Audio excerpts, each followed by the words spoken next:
We've got some amazing cases, and I'm really excited about what we're doing because no one else is doing it. Can I show you a tweet that I saw this morning and replied to? It's from something called the Canadian Civil Liberties Association.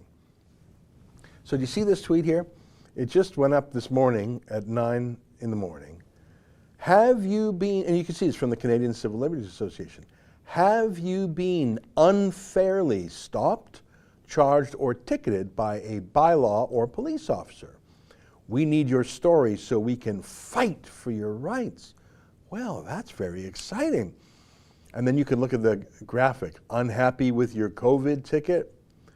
Tell us your story. We're here to fight for your freedom. Hey, that's my line. We're here to fight for your freedom. So the word fight is in this tweet twice. It's in the text, we can fight for your rights, and it's in the graphic. I don't know if you can see that small print. We're here to fight for your freedom. Now, if you click on it, it's actually not a clickable link, but yeah, you guys just a close up there. I'm not sure who's working that computer, if that's Mike or Justin. Can you go to ccla.org/coronavirus, which is, I think, the link there? Yeah, perfect. So if you actually, it's not a clickable link, which is weird. They're sort of boomerish over there. So here's what you get when you go to that. You can see this is on their website, CCLA, that's Canadian Civil Liberties Association, intake form for COVID-19 tickets and offenses. Okay, well, we have an intake form too, right? I just showed you ours. We at the Canadian Civil Liberties Association, can you pump the size up just one? Thank you. I want to hear from you, from people who've been stopped for information, received tickets, charges, fines, or other penalties for failing to comply with new COVID rules. The good news. Hey guys, I got good news for you. What, are you going to give me a free lawyer? Yeah, about that, no. Yeah, no, what are you crazy? No. The good news is that we're doing some research, guys. The bad news is that we simply don't have the capacity to respond to your questions and comments or otherwise to help you personally. At the end of this message are some resources that might be able to help. Oh, I thought you said you were going to fight for me. In fact, didn't your tweet use the word fight twice? You were going to fight for us? So what are you going to do? In gathering this information, we will know better how emergency orders and laws are being enforced across the country and who is being most affected.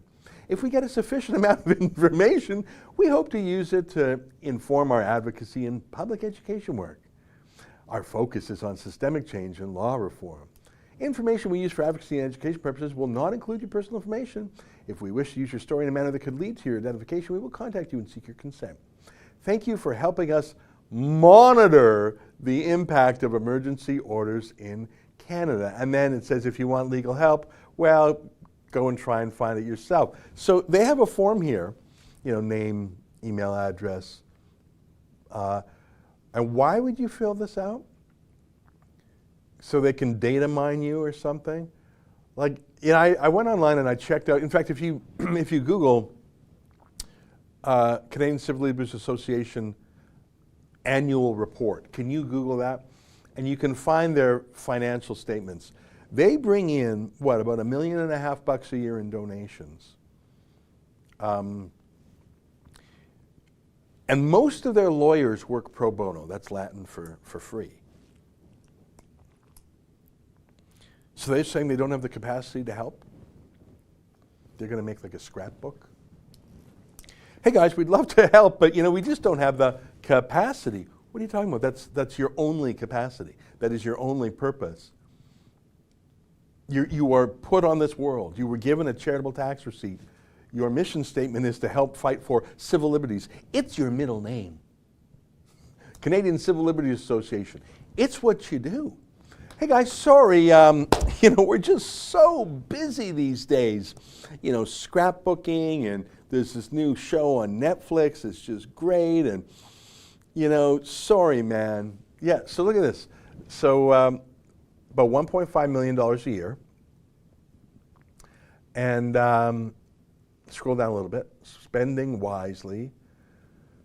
So keeping the lights on is 25% of that. communications development, 11%, and then litigation, almost 2/3. So they've got $1 million a year for lawyers. $1 million a year for lawyers.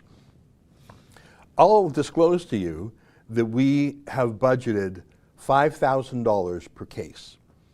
Now, like I say, if you were just fighting these like you fight a traffic ticket, let's say you got a $1,000 let's say you got a $250 traffic ticket. You're not going to spend $1,000 fighting a $250 traffic ticket unless you're really worried about the demerits. You're just going to want someone to get that ticket down a bit and the demerits down. So you'll spend a few $100, right? We're going full tilt. That's why the $5,000 budget, because I'm saying to these lawyers, don't fight just to get the guy off on a technicality. Have a frontal attack on the law.